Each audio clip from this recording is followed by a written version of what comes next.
Here's an experiment for you. Take passionate experts in human resource technology. Invite cross-industry experts from inside and outside HR. Mix in what's happening in people analytics today. Give them the technology to connect. Hit record. Pour their discussions into a beaker. Mix thoroughly. And voila, you get the HR Data Labs podcast, where we explore the impact of data and analytics to your business. We may get passionate and even irreverent, but count on each episode challenging and enhancing your understanding of the way people data can be used to solve real-world problems. Now, here's your host, David Turetsky. Hello and welcome to the HR Data Labs podcast. I'm your host, David Turetsky, on day 3 of the HR Technology 2023 conference here in Las Vegas, Nevada. I'm sitting with one of my best friends in the entire freaking world, Robert Mattson of INTRIGUE Communications and Coaching, yes. And Coaching. Robert is one of those people who, if you don't know how to get an idea out of your head, not only can he inspire you, plug intended, but he can also teach you and coach you how to actually do this for yourself. So the thoughts and the ideas are all yours and it comes naturally. How did I do? Is that okay? I think you're doing amazingly well. I don't think I need to get that idea out of your head. In fact, I'd like you to keep it in your head full-time, rent-free. Oh, no, there's not much space left. So, Robert, tell us a little bit about what you're doing with Intrigue and also some of the other really cool projects you got going on. Well, David, I've been fortunate enough to be on the podcast before. So yes, the people that did listen to that do know that I do a lot of storytelling work. You do? A lot of it when it comes to the messaging of companies and individuals. Whether you are a CEO that's trying to figure out how to tell stories better, and it's not just your story. Right. It's not your company story, your origin story. It's not how you got the idea for your solution while you're in a cave like Tony Stark. It's more, how do you tell the stories that will resonate with the people that you're trying to overcome hurdles? And you've had a lot of success here at HR Technology helping people hone their pitch. I've done a lot. I've actually been walking around and I walk up to booths. I'm here supporting a bunch of clients I have here. Yeah. And I walk up to booths and I said, hey, so tell me what you do. And then they tell me, and then I say, this is what I do. And I give them my own little story that I tell. Right. And then I say, can I give you some feedback? And I start by usually going, okay, who is the person you're trying to get to? Your ideal persona or title at a company. I said, great, pretend I'm them. Okay. Now tell me, how do you change my life? And I say, imagine you're in a time machine. It's 6 months after they've implemented. All the hiccups and headaches are out of the way, and it's working beautifully. Right. What is their life like now? And tell me that story. Right. Because you want people to start envisioning. Right. So I've been doing a lot of that, and also doing a lot of looking at people from a kind of a general emotional intelligence communication point of view. Because since we've talked, I've been doing a lot of work facilitating for my friend Mark Altman at Mindset Go, and he's been bringing me in to do a lot of emotional intelligence facilitation. Which a lot of people need these days.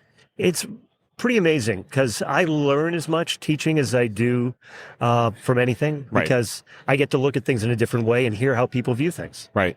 Which is kind of amazing because the people have a lot of platforms right now to speak. And as well anonymously as well, which is really bad. And they do. So, David, can I give you, it's the 4 ingredients of communication. Can I share those with you? I'd love it. And they work anywhere, whether it's face-to-face, online. Some of them are a little stronger face-to-face, but a lot of them you can bring in. Okay. So the 4 ingredients, the first one is word choice. Okay. People tend to not think about their word choice, and there are words that trigger us. Okay, yes. Let's say you're talking to someone that we've both done this because we both manage people. Mm-hmm. And you said, hey, you've had a great week. Fantastic. Superstar. I can't believe all the stuff you've got done. But there's one thing I want to talk to you about. Right. And the minute you hit the butt, it's the ultimate nullifier of all the good things that happened before. Right. So that is one of the words. Another thing, we both had acquisitions in our past. I've had CEOs walk in and say, hey, we're really excited about the partnership in acquiring your organization. There could be a lot of changes coming. We haven't figured them out yet, but we'll let you know as soon as we do. And when the minute you hear change, what do you think? Uh-oh, my job's gone. Yes, my job is gone. My benefits are decreasing. Right. My comp is getting cut. Or they're just going to move my cheese. Yeah. But if they walked in and said, Thank you so much. We're really excited about acquiring your organization. There's a lot of new opportunities coming down the pike. We don't know what they're going to be. It's all possible. It's all simple. positive. I mean, And one thing people use in emails all the time, and this is a word, please eliminate this from all your emails. Unfortunately. right. No one ever said, unfortunately, you're getting a huge bonus. Right. Right. If it's unfortunate, they'll figure it out. Right. Right. So word choice is an important thing, and you can control that. right. People don't realize that you can control yourself, you can influence others, and there are things you can't control. So word choice, then tone. If you had a bad day, if you got a ticket coming into the office and you're frustrated. Having go to the office is actually a bad day. That can be. Yeah. I mean, your internal tone is reflected in your external tone. Right. And there's a big difference between, hey, David, how's the project coming? Versus, hey, David, how's the project coming? You've been listening in on my conversations, Absolutely. Robert. Yes. There's a camera in your office. Uh-oh. Yeah. So it's a situation where you have to be mindful of your tone. Right. And going along with that, the third is body language. Now, the interesting thing about body language is we're in Vegas right now. Yes, we are. There are poker tables galore. Yes. And that's where people start to think about body language. They do. What are the tells of the individual? Right. They have a good hand and they have a weak hand. Right. So it's one of the situations where we all read body language, but one, we're not Sherlock Holmes. We can't tell everything from Right. people as a glance. So you have to confirm body language. Right. So let's say we're in a big meeting, David, and I'm presenting, and you're in the back and you start yawning. I can make Again, you're watching what I do, Robert. It's very scary. Sorry. I mean, I can make an assumption that I'm boring the heck out of you. And I can walk up and say, hey, David, I know what it's like. I could not sleep last night either. And if you could answer one of two ways. One, yeah, School of Rock was on. I love that movie. I started watching it. I couldn't turn it off. And I went to bed at 3. Or, no, I slept like a baby. I'm fine. If Right. you're tired, I react to that. But if you're Right. not, Right. I'm like, okay, I got to up my game a little bit. Right. Right. So that's reading and confirming body language. Right. But what about writing body language? So let's say you're in a meeting and the CEO is talking about policy changes and they start chatting about it and you're leaning in and you're paying attention. And then at one point you lean back and you fold your arms and everyone who knows you and trusts you in that room is saying, David doesn't agree with that. Exactly. And it could be David is cold or David has a lower back strain from, raking his lawn this weekend. Right. So again, confirm, but be aware of your body language that people are reading you constantly. Right. And the last thing, and I found that a lot here, is listening. What? Listening. What? Listening. Oh, okay. There you go. I was going to ride that till the wheels came off. There are different types of listeners. Yes. There are many styles, there are many models that you could view. I cherry-picked one to create my own. But my first lowest level is the competitive listener. They're waiting for you to take a breath so they can talk. Yes, there are those. Exactly. So there are the competitive listeners. Yeah. And then we both have children. Yes, we do. There are the selective listeners. Yes. Yes, exactly. So there are people that are just saying, oh, I'll listen to this section, but I'm not going to pay attention to that. Right. Well, it usually has to have some reward for them in mind and filtering out all the stuff that they don't want to hear. Like, yeah. Well, then we get back to storytelling and outside-in thinking. So there are the selective listeners. There are the informational listeners, people who are getting every bit of data you're giving to them. The next level are the more comprehensive listeners. They're actually listening to your tone. They're processing. They're saying, oh, what does he mean by that? Yeah. And then the final one is the people who are actually reflective listening. They're not only listening and getting everything you're saying, but they are also going back to you and saying, oh, can I summarize what you just told me to make sure I understand? Right.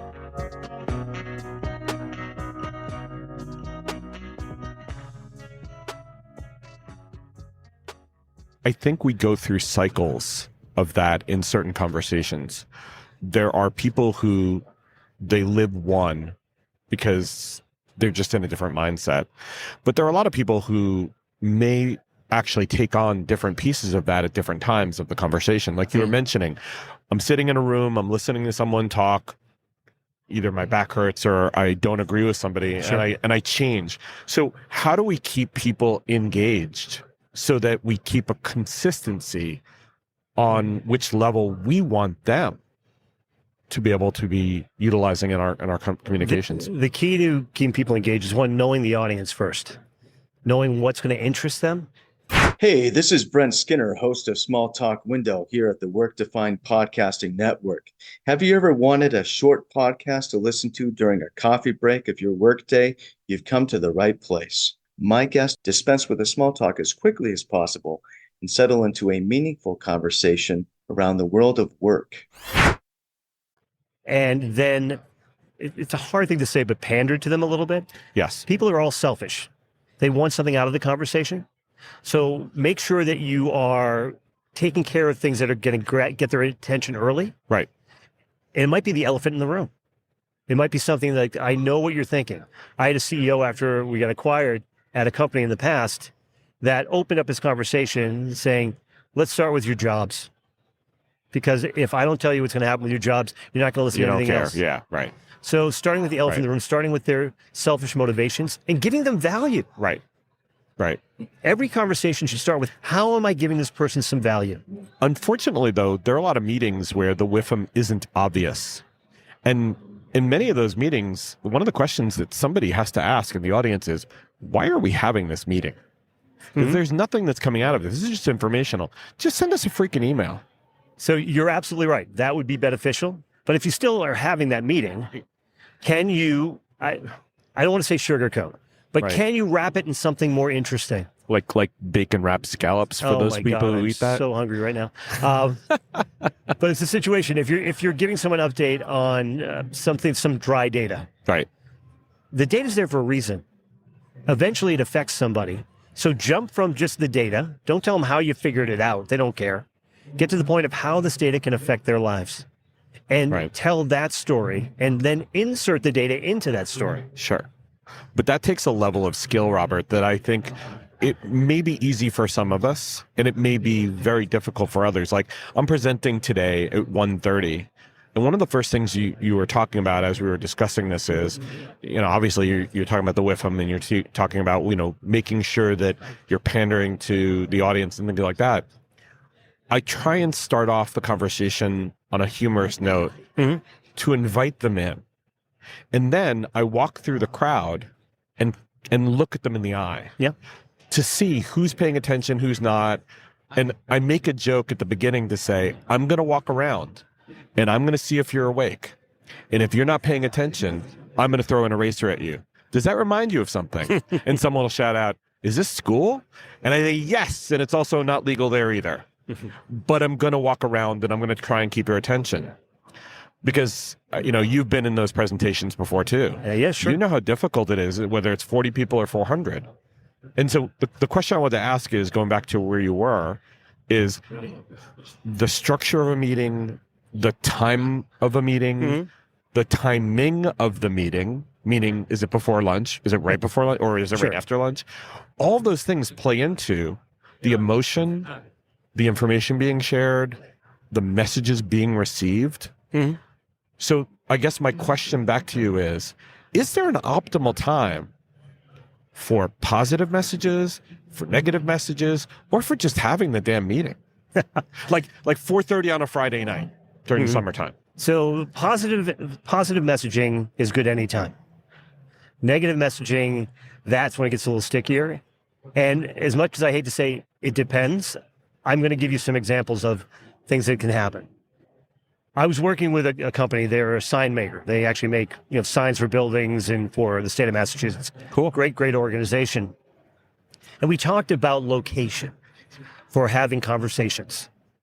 And I said, okay, if you're going to have a conversation that reprimands somebody, or an official, this is not good conversation, bring in HR. Right. Where do you have it? Well, we have it in our boardroom. Okay. Do you have other meetings in that boardroom? Yeah. So how does someone know that this is the bad place? Right. That they're good, they don't have that presupposition that they are going to have a bad experience. Oh shit, I'm going to bring tissues to this one. Exactly. It's one of the situations where you need to let them know that they're in a comfortable area. And one of the things is location. The other thing is time. Giving bad news on a Friday night or even at night at all, it depends on your goal. I would not give people bad news on a Friday night if I can at all avoid it. Right. But I might give someone, if they need to think about something Right. and come up with ideas, Right. I might give them something on a Friday afternoon because I want to have a conversation about it in the office before they go home. Right. But if I get called into my boss's office, or if they schedule a meeting with HR and the boss and me in an afternoon, it's not you got promoted. It's a bad thing. And you can read them and you dread going, you're already down, you're already angry. And they start out the meeting going, "Hey, David, how you doing?" You're like, can we just get to it? Elephant in the room. Exactly. Can we just get to it? What the hell is this about? And it could be, oh, you got promoted. Jesus, then why would you add, what, you set me up for this. What the hell? And so I guess the question is, you were talking about emotional intelligence before. Yep. Context. Absolutely. I got a text the other day from someone that I do work for at 10:15 at night. It says, "Do you have a few minutes?" No. I did not see that until I woke up at 6 a.m. the next morning, and it was too early to contact them. So I'm thinking, what went wrong? Why? What went wrong? Hey, but why? If they texted you at 10 o'clock at night, then you texting them back at 6 o'clock in the morning seems absolutely rational. Well, the thing is, this is actually a very good communicator, Oh, okay. but they were in a rush. Okay. And you know what the text was about? Hey, I've got tickets to the Celtics game. Tonight? He was trying to find someone to take them before he gave them to somebody else. So he was doing me a solid. But why wouldn't you just put that in the context of the message? Because people are thinking so much about what they're saying, not what people are hearing. Yeah. And especially in HR, where everything is sensitive. Oh my God, yeah. I mean, it's when HR doesn't get called in, like that for really good stuff. So, when it's like that. Yeah, I mean, it's seldom when you get a message from HR and it's saying, "Hey, we just found out you're the High Chancellor of Stockholm." No, that doesn't happen. Hey, you have options that you haven't exercised. Exactly. They're really in the money. There's a 17% raise that we didn't tell you about. No, that doesn't happen. You never cashed your check with your bonus. Yeah, so it's knowing who you are, knowing your relationship, Right. and then giving enough information saying, just because I'm in HR, it potentially has a negative context. Right. So make sure that you are over-communicating that enough context to make people feel comfortable. Now, sometimes it is bad news. Right. And you can't say, "Oh, it's nothing bad," and then lower the hammer. Right. Context is everything, though, in the bad. And by the way, there are lots of ways of spinning bad news, and not to make them good, but to at least suffer, manage the suffering and be able to manage the end result. So you're not destroying your relationship with that person, because later on you may want them back. Yeah. And also communication. When we have to give bad news, oftentimes we push it off. It's a hard thing to do. We don't want to deal with it. We don't want to be the bearer of bad news. Right. So This is it's our easy to culture. push it. Yeah, it's so easy to push off. And it's like, nope, bite the bullet, go in, Right. get it done. Like what you hear so far? Make sure you never miss a show by clicking subscribe. This podcast is made possible by Salary.com. Now, back to the show. As a manager, though, I've never shied away from it, and I've always tried to see the positives as well as the negatives. Like, I've had conversations with people which kind of surprised me that they turned into bad news when I thought they'd be at least, if not good news, at least neutral. Like, for example, I was giving someone a 10% increase once, and I'm not going to use names, but I gave someone a 10% increase once, and they said, "Is that it?" And I said, well, our budget's 4, so I had to give a lot of zeros for you to get 10. And the answer back was, well, I expected more. I didn't know your expectations. You didn't tell me that. And I went to the mat to get you this because this was out of bounds. And so, even when you're prepared to give the best, be prepared as the giver of the information to receive not the best reaction and not go off the rails. So here's something, David, where in this case it would be difficult for you to ask for her or his expectation. But in most cases, people can. One thing people tend to be bad at is setting painfully clear expectations. Right. All the HR people know what SMART goals are, but do you use them when you're asking for someone to send you a document in an email? No. No. Oftentimes, could you send me this? Can you send me this by Friday at noon? Right. Can you send me this by Friday at noon? And I need it in this format. So the clarity is really important there, but people do not bring expectation setting into a lot of their day-to-day life. And whether that's with you, your children, Right. your significant other, your insignificant other, whatever you got. Well, they're trying to you're trying to make them read your mind, Mhm. and they don't know the context. Like, for example, that email you were talking about, if they knew that you had to turn it around and add other things to it and then get it to the bosses for a very important meeting, and a missed deadline for that means bad things for the company, Yeah. then that context is important. And then they can actually set expectations and maybe even change their priorities in order to get it Absolutely. done. Yeah. Expectation setting is one of the biggest holes in communication. Right. And especially for our friends in HR, it's not just for annual performance reviews. And I don't know if I've ever told you this, but I certainly have told others that when I sit down with someone and we're talking about anything, good news, bad news, or anything, but it's an official setting, whether it's performance setting, whether it's giving performance valuation, Yep. feedback, or whatever, I always say, I'm not going to start with, did you see what happened in the game last night? Mhm. It's not about anything else other than let's get the official stuff done. Yeah. Deliver the message factually. You can be emotional about it, but don't go in with emotion. Go in both level-headed, both mature, both reasonable and rational. And that's why I start the conversation. Are you ready to have this conversation? Yeah. It's a great question. Because even the best news, you got fives across the board. If they're in a terrible mood, they had a fight with their spouse, they had problems at home, they're not ready to receive it, it's not going to end well. Well, the thing is, and this is something, David, I think we've chatted about in the past, way back in the day when we were doing a lot of talent management stuff. And I firmly believe this, a performance review should be a summary. It should have no surprises. Exactly. It's like they should be walking in relaxed because Right. all this is a summary of all the conversations that we've been having over Exactly. the course of the year. Right.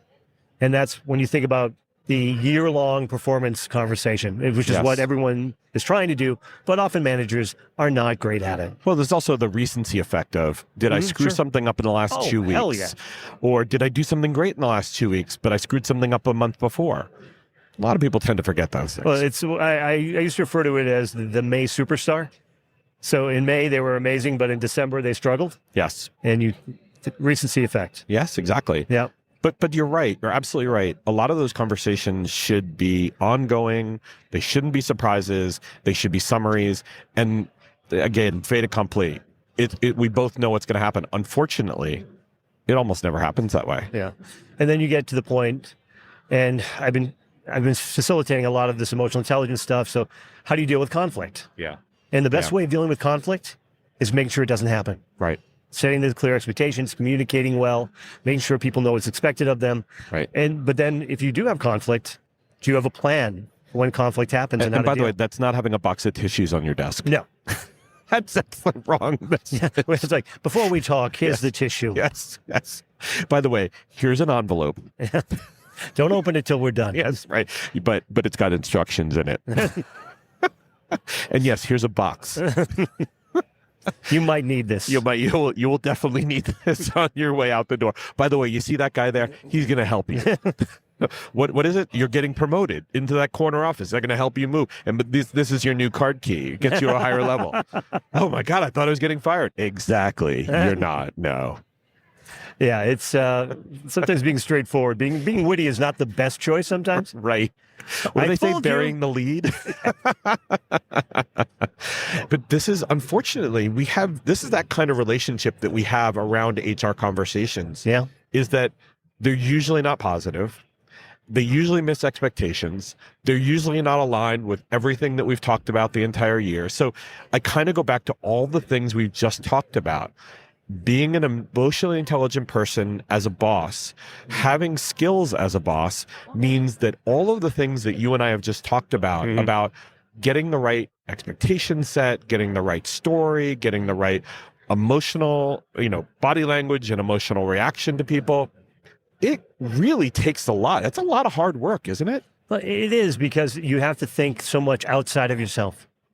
And you have to think about the effects of things and what levers and what happened before. And you're trying to craft something instead of taking the easy path. The Right. easy path is, this is what I need to say. Right. I was talking to a client the other day, and she said to me, I said, are you a good communicator? And she said, I am. I'm very clear in the way I talk.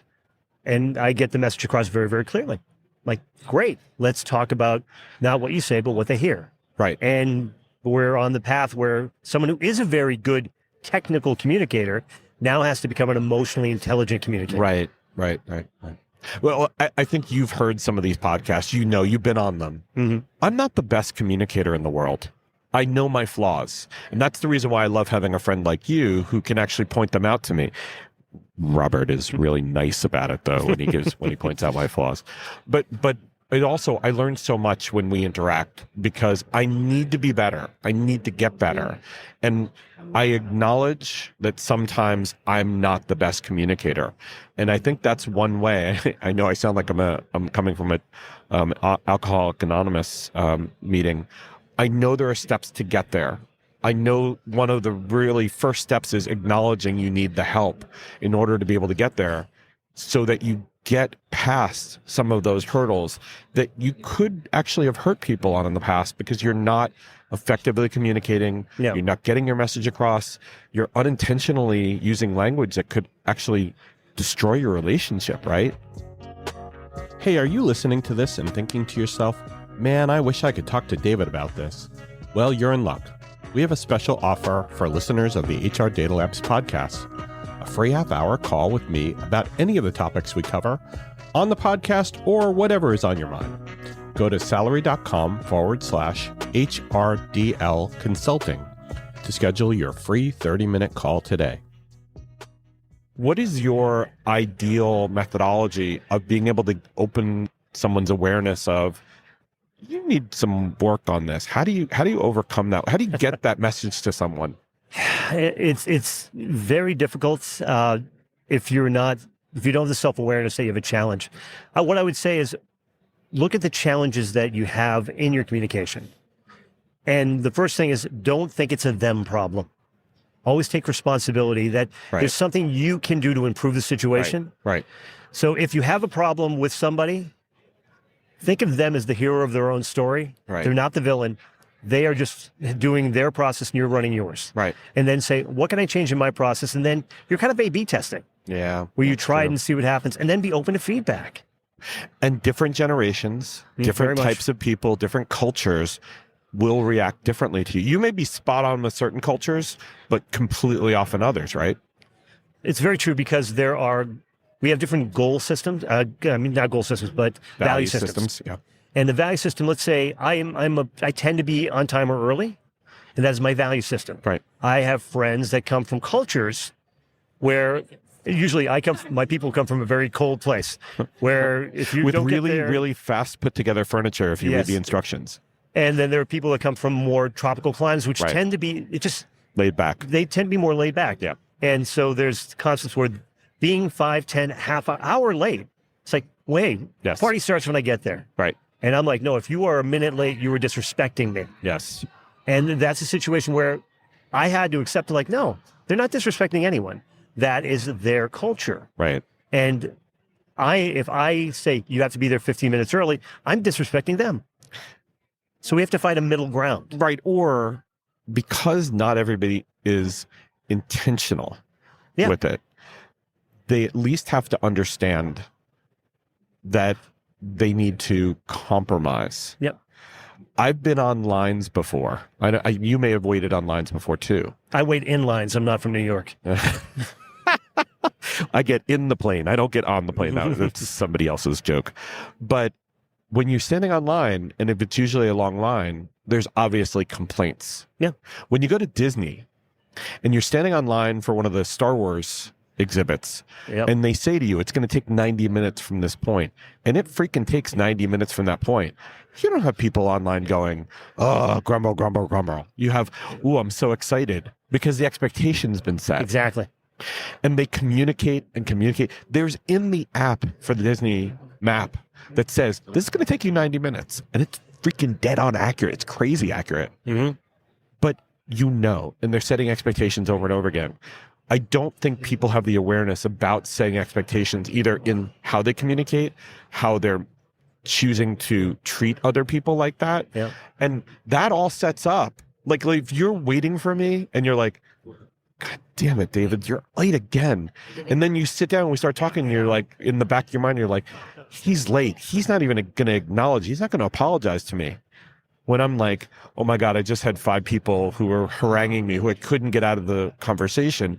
I'm so sorry. And you're like, oh, okay. He acknowledged it. He understands my feelings. Now we can get on with the conversation. Yep. That's understand where the other person's coming from. Exactly. Yeah. And that's one of the things. It's also the worst expectations are the ones that are unsaid. Because if you let someone in traffic and you expect a thank you wave. And then you curse it. And then they don't. And then you're all mad. It's like, okay, maybe they're in a hurry. Maybe they didn't have a moment. Maybe that's not their Or maybe value they just system. didn't see you. Right. Yeah, it's one of those things. They're not after you. They're not trying to be mean. That's just the way they might things are be, happening. but that's a different Hopefully story. not.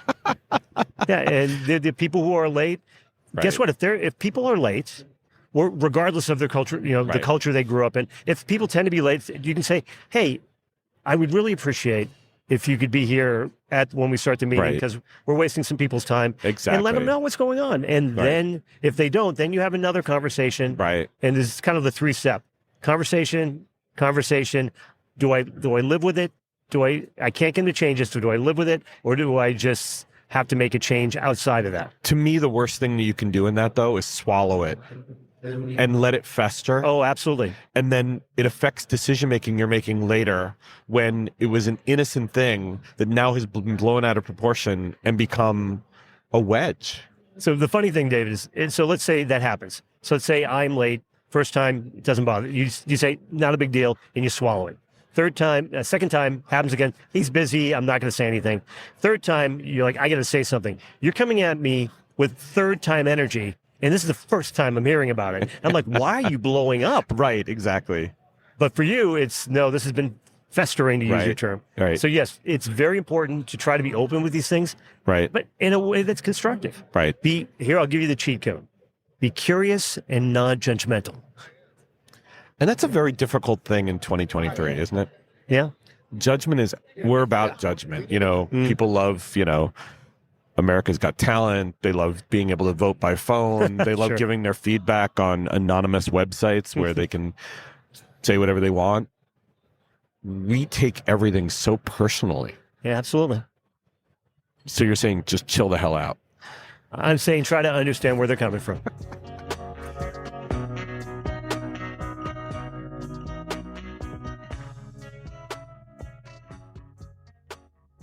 Robert, thank you so much. Before we end, I want to say I acknowledge that yesterday I made you wait twice to do this podcast.